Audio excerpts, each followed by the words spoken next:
बोलिए मंगलमय भगवान की जय हो। जय जय भागवत ग्रंथ की जय हो। बाल गोपाल की जय हो। आज की तिथि की जय हो। चौथा अध्याय। अब मैं आप लोगों को चौथा अध्याय सुनाने जा रही हूँ। सप्ताह श्रवण में भगवान का प्रकट होना तथा गोकर्ण की उत्पत्ति का वर्णन। सूत जी बोले, हे ऋषियों, श्रीमद् भागवत की कथा में भक्ति, ज्ञान और वैराग्य तीनों सम्मिलित होने से कथामृत बरसने लगा। उस आनंद से प्रसन्न होकर भक्ति के वशीभूत भगवान कृष्ण स्वयं वहाँ खींचकर अपने भक्तों को आनंद देने के लिए अपूर्व छवि से पधारे।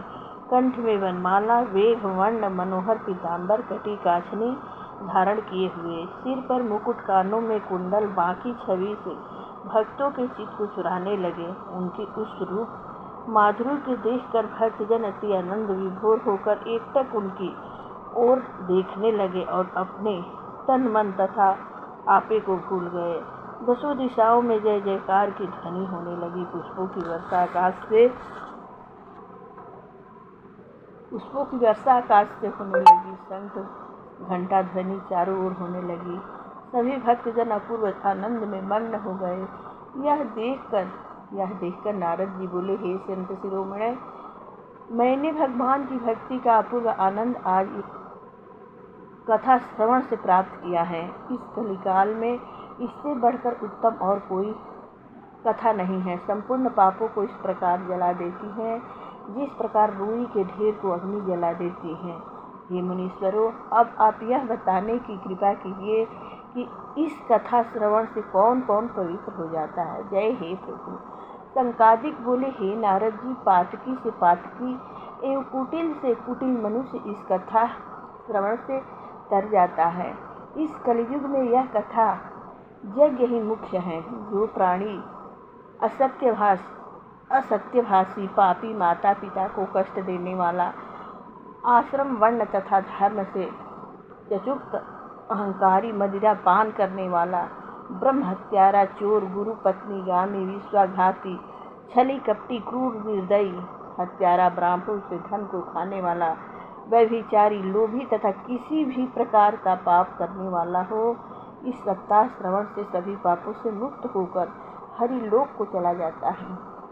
संकादिक ऋषि बोले, हे नारद जी, हम आपको एक कथा सुनाते हैं। यह बहुत प्राचीन कथा है। प्राचीन काल में तुंगभद्रा नदी के किनारे एक अति रम्य नगर था। उस नगर में एक आत्मदेव नाम का ब्राह्मण रहता था। वह धर्म, कर्म तथा भजन, पूजा पाठ इत्यादि सब कर्मों में कुशल था। उसने कुछ धन भी एकत्रित कर लिया था। गृहिणी भी सुंदर थी, किंतु हठी और कलह प्रिय थी। गृह कार्य में कुशल और पैसा एकत्र करने में चतुर थी। दोनों बड़े प्रेम से रहते, किंतु संतान के अभाव के कारण दुखी रहते थे। जब उन दोनों की अवस्था ढलने लगी और संतान उत्पन्न न हुई, तब वह ब्राह्मण अति दुखी होकर एक दिन घर से निकल पड़ा। वह थक कर एक तालाब पर जल पीने के लिए बैठ गया। जल पीकर कुछ देर वहीं आराम करने लगा। उसी समय वहाँ एक सन्यासी पधारे। वे सन्यासी जी जब जल आदि पीकर निवृत्त हुए, तब वह ब्राह्मण उठकर उनके निकट गया और चरणों में गिरकर फूट फूट कर रोने लगा। सन्यासी जी करुणा करके बोले, हे ब्रह्मदेव, मैं तुम्हारे कष्ट को समझ रहा हूँ, किंतु इसका निवारण किसी भी प्रकार नहीं हो सकता है। मैंने योग बल से देख लिया है कि तुझे संतान का दुख है और संतान तेरे भाग्य में 7 जन्म तक नहीं है। यह बात सुनकर ब्राह्मण अति दुखी हुआ और सन्यासी जी के पैर पकड़ लिए और बोला कि हे सन्यासी जी, यदि आप मेरे कष्ट को दूर ना करेंगे तो मैं इसी तालाब में डूबकर प्राण त्याग दूंगा। अब घर लौटकर नहीं जाने का। सन्यासी ने बहुत समझाया कि यह माया जल कर्म बंधन में बांधने वाला है तुम गृहस्थ से मुक्त होकर हरि भजन करो। संसार में कुछ भी सार नहीं है, किंतु इस ब्राह्मण की समझ में कुछ भी न आया। वह बार बार संतान सुख के लिए आग्रह करने लगा। तब सन्यासी जी ने प्रसन्न होकर ब्राह्मण से कहा, अच्छा, यदि तू नहीं मानता है तो ले, यह फल तुझे देता हूँ। इसे तेरी पत्नी खा लेगी तो उसके एक पुत्र अति सुंदर बुद्धिमान माता पिता की सेवा करने वाला बालक होगा। तेरी पत्नी नियम संयम से रहेगी तो उत्तम ज्ञान वाला पुत्र उत्पन्न होगा। इतना कहकर सन्यासी जी उस ब्राह्मण को फल देकर चले गए। वह ब्राह्मण भी घर लौट आया। उस ब्राह्मण ने वह फल लाकर अपनी स्त्री को दे दिया और उसे सब वृत्तांत सुनाकर कहीं परदेश चला गया। उस ब्राह्मणी ने सोचा कि यदि मैं इस फल को खाऊंगी तो मेरे पेट में बच्चा पड़ जाएगा, मेरा पेट फूल कर बड़ा हो जाएगा, चलना फिरना आहार विहार सभी जाते रहेंगे, 9 मास तक कष्ट सहना पड़ेगा। वह कष्ट भी असह सहन कर लिया जाएगा, किंतु प्रसव का कष्ट सहना अति दुर्लभ है, महान दर्द उत्पन्न हो जाता है।